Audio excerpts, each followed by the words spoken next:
Thank you for listening to the Speaking Out on Sex Abuse podcast, where hope matters. I'm Jimmy Hinton. And I'm Clara Hinton, and we're so glad that you've joined us. If you're new to the podcast, please subscribe and share so you never miss an episode.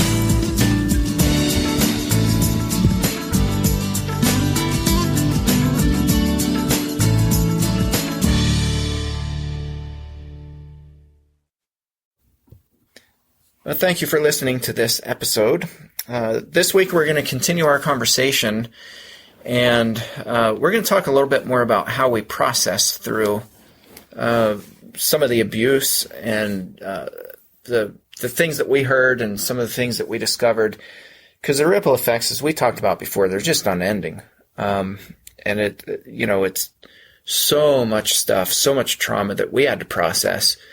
And so we'll talk about that today and hopefully share some encouragement and hope for people that you can process through this. Right. And I think that's important, Jimmy, for us to leave with our listening audience to know that even with this type of trauma, there is hope that you're going to process through it, that you are going to eventually get to a place where you are living in hope, that you have not, lost everything, that you are not totally defined by this. So I think that part is important to leave with those, who we're talking with. Yep, definitely.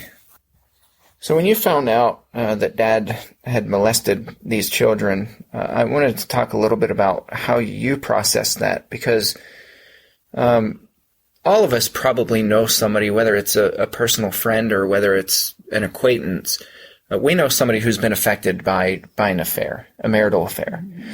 And it's so devastating for the person who is cheated on, because sex is supposed to be incredibly intimate. It's the absolute most intimate communication. Communication that you can have with another human. Right, and bond of love that you have with this one. That's what makes marriage, I think, so different from any type of friendship. It takes it to a whole deeper level of communication and trust. Right. And well, the reason I think about this, you had made a comment that I had never even thought of before, but you said shortly after this all came out, you had said to me, I wish, something to the effect of, I would have preferred that he cheated on me with another woman, because he didn't just cheat on me. Right. He cheated on me with dozens of children. Right. He had sex with little children. Right. And that is, I'll call it heart-crushing. It's just heart-crushing in the fact that I could have handled it, I think, a lot better, knowing if it was another woman. I'm not making light of that, believe me, not at all. I would have been devastated either way. But this is... But it would have made more sense. It would have made more sense. Mm-hmm. This made me question everything, every moment that we were together, everything about the two of us, every shred of the trust that I had with this man that I married, who was not just my husband, but my friend, my spiritual guide, the father of every one of my children, the man I placed my whole trust with. I questioned everything now. I questioned who he was to the very core. Just as you're talking here, I wonder, I'm just curious, did you ever question yourself, and did you ever for a second think, even though you know it's ridiculous and it's nonsense, but did you ever question, what did I do to really mess him up? I did, and I think that's what probably every woman goes through that is in a similar situation. It's like, why would he turn from me? And I've thought about that just recently. I never denied your dad that level of communication of sex. I was there always. I was faithful to him. And I'm thinking, what would possess a person to not just turn away from their mate, but to turn away and look at children,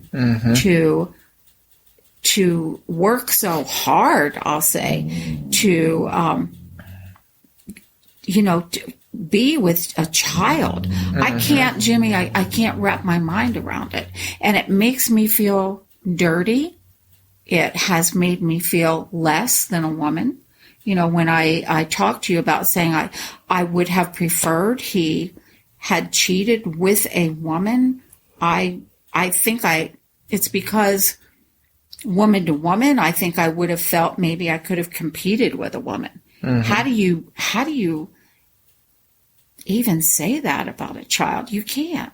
There's no competition. It's just wrong. Yeah. To think of a child sexually is just so outside of the realm of normal or decency or even being a human being. I mean, it's outside of the realm of humanity. Right. And it's just that wrong. So you can't even, I just felt empty. I'll use that word too. Empty and broken and just so... I mentioned to you in talking once before, I lost all trust in people. That I'm working very hard now. It's several years later. I'm working hard to rebuild a form of trust with friends, with, people that I meet. I want that. I need that. I don't like feeling I have like a hard this. time too with trust, and that's, you and I have talked about this before, but we weren't even abused by him. Right. I mean, in a roundabout way, we were, but Not in the like sense these in the sense of the word, right? No. Yeah, we were not sexually abused by him. We were not tortured, tormented, threatened. All the things that his victims experienced, we didn't experience that, and we have a hard time with trust. I can't begin to imagine that experiencing that level of trauma, what survivors have to do and how hard they have to work to ever try to regain trust again. I don't know how they do it. I remember it's amazing. In 2000, the year 2000, when your dad was in trouble with the law, with finances, with the scam that he was involved in, I remember a judge saying, "This is going to be harder on you men." There were a group of 7 men involved in this, your dad being one. But he looked at your dad and he said, "It's going to be harder on you because you were supposed to be a man of trust."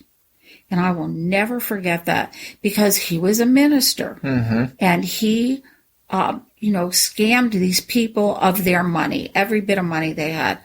Well, now when you think about this same person being a minister, calling himself a man of God, standing up for 30-something years, Sunday after Sunday, Wednesday after Wednesday, teaching from God's Word, and he's abusing people within his own congregation? Really? How do these people ever come to terms with trusting God? How does that happen? How will that happen? Yeah, and as a minister myself, whether we like it or not, we become the face of God to other people. You do. Absolutely. People, and it's not because, we're revered or we're put on this pedestal, though I think there are some ministers that are probably a lot, that put themselves on a pedestal, and they like the attention and they like feeling important and all that stuff. But if you're genuinely, truly a humble servant of Jesus, when you're ministering to people and when they're being vulnerable and they're sharing their most intimate hurts and pains and struggles and joys, and you see all of that as a minister, you really become the face of God to them. You do. You become that link between man and God. You become that spokesperson for God. You are that example. And that's who your dad was. And he was that to me also as his wife. And to find this out about him, when you ask me, how did I process through that? It was hard, and I'm not finished processing through it. Yeah, I'm still I don't think processing. any of us are. Right. Yeah. I'm still processing. Yeah. Well, I think you kind of answered this question, but are you left with any after effects of such a deceitful marriage? Well, absolutely. It's the trust, basically the trust issue. Yeah. That was knocked right out from under me. I'm working on it. I am regaining some trust, thankfully. And,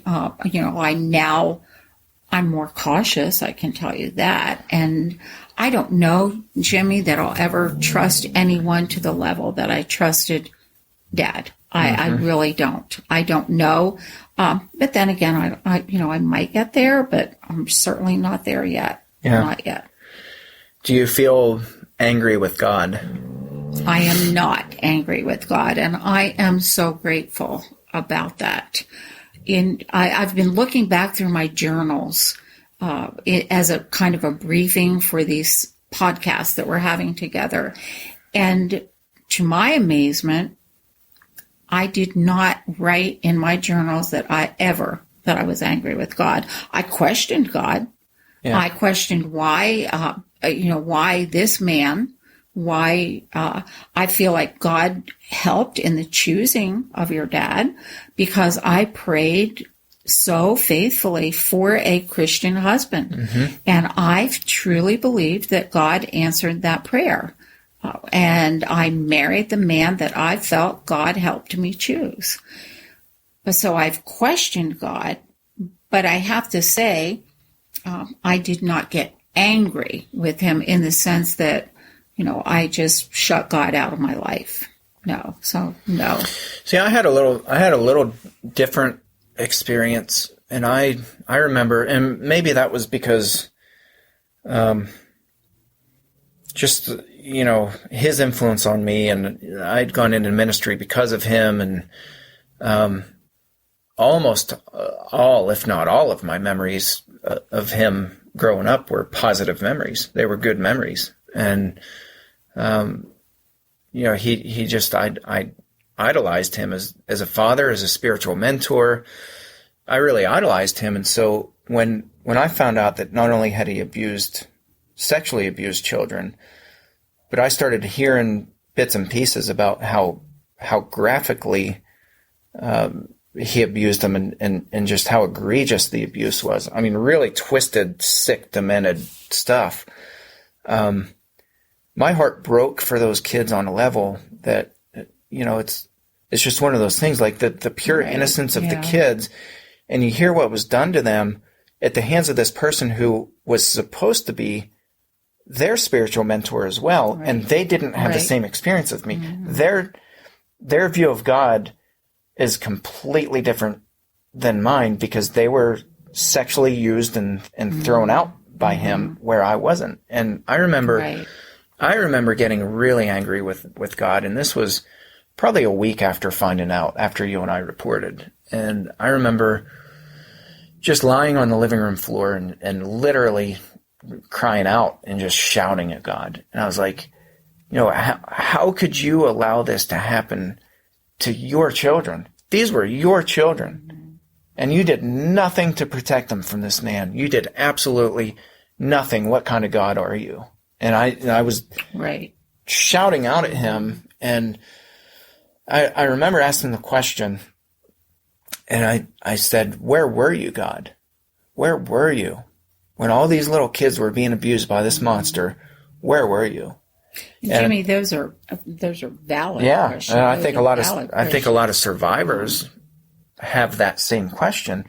And I don't remember exactly when it hit me, but it wasn't long after that. But I remember just having this epiphany, and it was this crystal clear answer. And I was like, I'm asking the wrong question, because that was at a time when people were asking me, oh my goodness, how's your dad doing? Yeah, how's he doing? He had been locked up. He was in jail. Yeah. Not one person was asking how his victims were. Right. It was all, oh my goodness, our hearts just hurt for your dad. You and I know now why they asked those questions. Yeah. They did not identify at all with the victims. Mm-mm. They identified with your dad, who was their hero. Well, and at that point, too, the victims, aside from you and I and just a handful of other people, the victims were faceless people. Right. They were nameless, right, faceless right, people. right.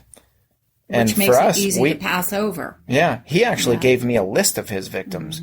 I know.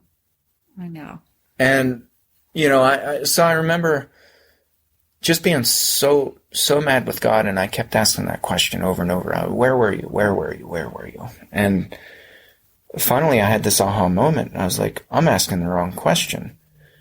The question isn't where was God when all this was going on. The question is, where were his people? Where were all the people who are supposed to defend these children and stand up for them, myself included? Right. Where were we?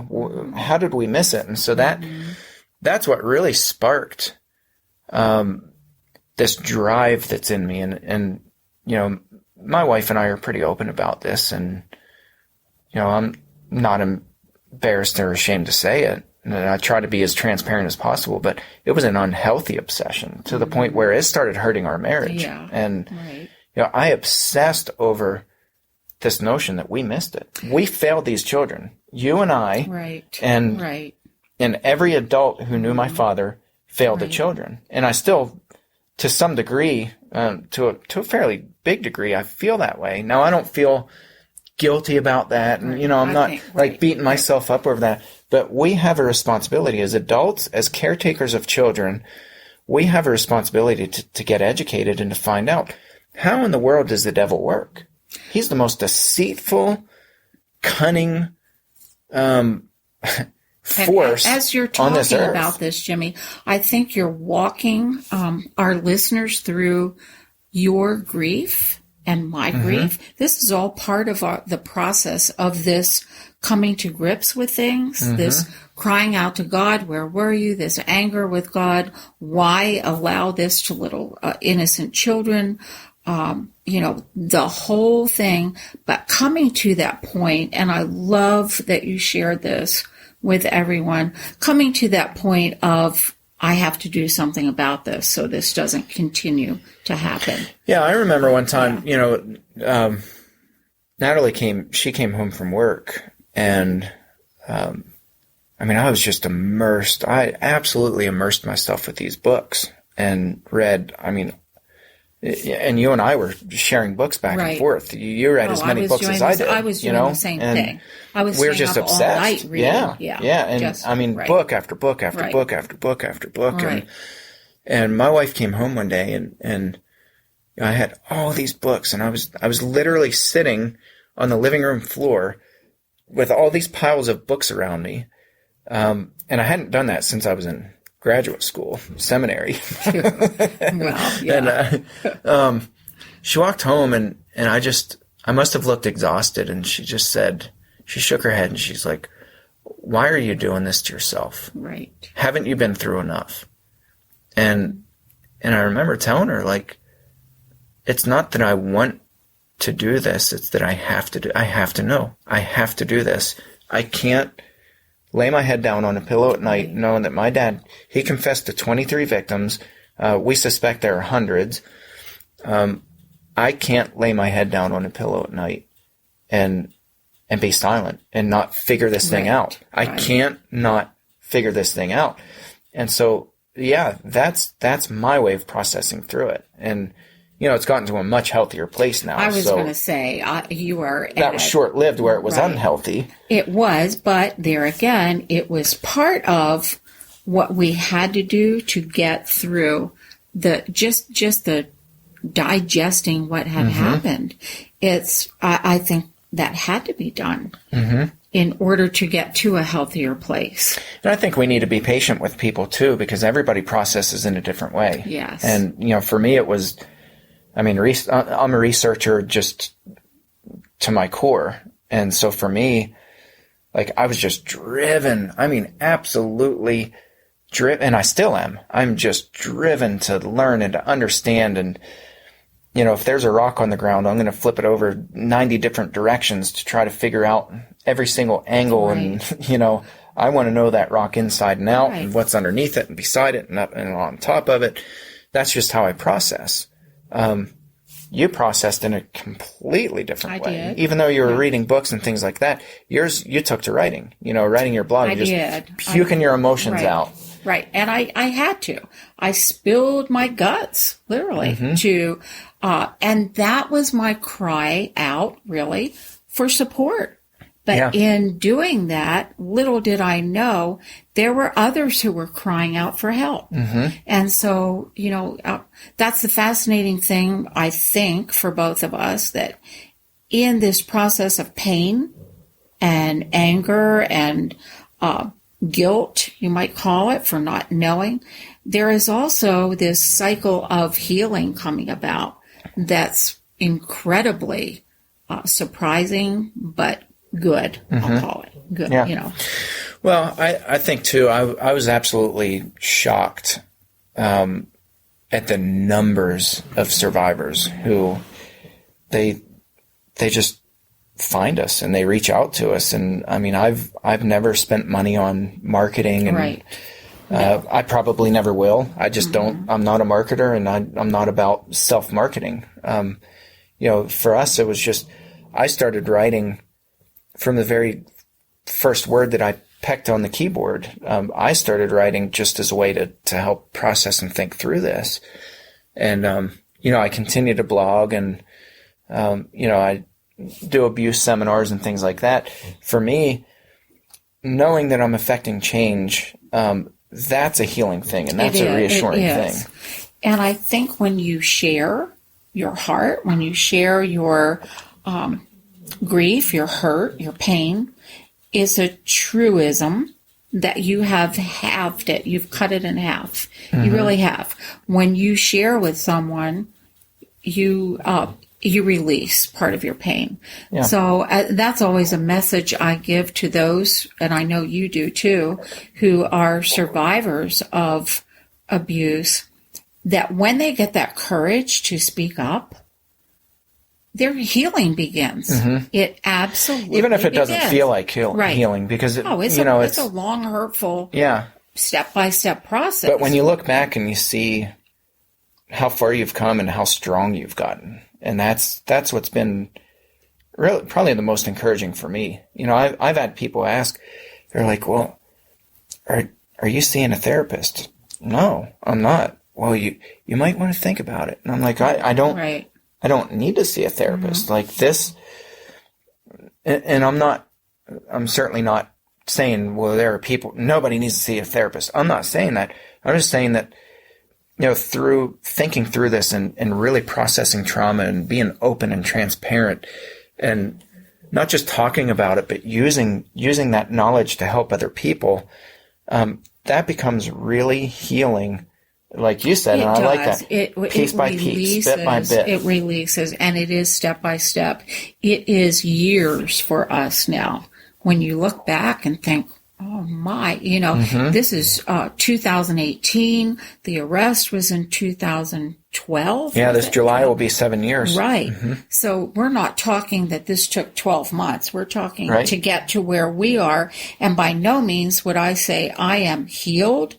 And I was not a victim of this physical abuse. So, but what we are saying is, when you share your pain, when you get to that point of where you can, either on paper or, whatever means it is, there is a healing that begins, and it just keeps moving forward from there. So I think we both want to encourage those who are listening who are survivors of abuse to not feel discouraged and think that your whole life is ruined. It's not.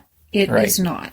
So. Yeah, and I would say too, you're not defined by the abuse that happened to you. Whether you were the one abused or whether you're a family member of an abuser, that doesn't define who you are. And that's something that it's not. I'm not just saying that as a cliche, because that's something I think you have to remind yourself over and over and over of that. There's a little phrase I wrote in a blog, and it simply says, "I am worthy." And I cannot tell you the response I got from readers of the blog saying, I needed to hear that. I am worthy. I am worthy. I am worthy. We all are worthy. We are worthy, and worthy of healing, worthy of joy, worthy of love, worthy of, the every step of the way to get to this point of healing. So, yeah. Well, I think we can kind of close up, but I just want people to be encouraged, and I would say, sitting almost 7 years removed from when we first found out, I would say that we're just in a really healthy place. At least I can speak for myself. I shouldn't speak for other people, but I feel like I'm more encouraged this year in 2018 than I've been in the last 7 years. Well, Jimmy, by your speaking out and your writing and your seminars, you've grown a tribe. And this tribe, you provide support in a way that they need, but they are providing support to you also. Absolutely. And I feel the same from me. And as we together as a community continue to grow, we will continue to heal and to gain more courage and strength. And I think that's important for all of us to remember. Yeah. Well, we'll close with our truth bomb. So our truth bomb is that there is purpose in pain. And as we mentioned before, your pain doesn't have to define who you are. You're the one who defines who you are. And don't let the abuse define who you are. There's purpose in your pain, but you have to actively seek it. It's not about just praying and saying, God, give me purpose. You've got to put one foot in front of the other. God doesn't just pick you up and say, oh, and you're magically fixed and you're going to change the world. It is hard work. It is hard work. But like I said, as we build this community together, it will grow a bit easier because of the support that we give to each other. Absolutely. Well, thank you again for listening to this episode of the podcast. I want to remind you, you can subscribe to the podcast on iTunes. So if you search for either my name or Clara's name, you can find it. Or if you do a search for Speaking Out on Sex Abuse Podcast, you'll find it. We are now on iTunes, Google Play, and I think Stitcher as well. So maybe we'll add a couple more so that you Alexa folks can listen to it too. But yeah, please subscribe and pass this on. If you've benefited from the podcast, leave us a review and tell your friends about it. Share it. Share. Thanks a lot, and we'll catch you on the next episode. As always, thank you for tuning in to the Speaking Out on Abuse podcast with Jimmy and Clara Hinton. You can subscribe to the podcast through either of our websites, findingahealingplace.com, jimmyhinton.org, or through iTunes. Please subscribe and share so you never miss an episode.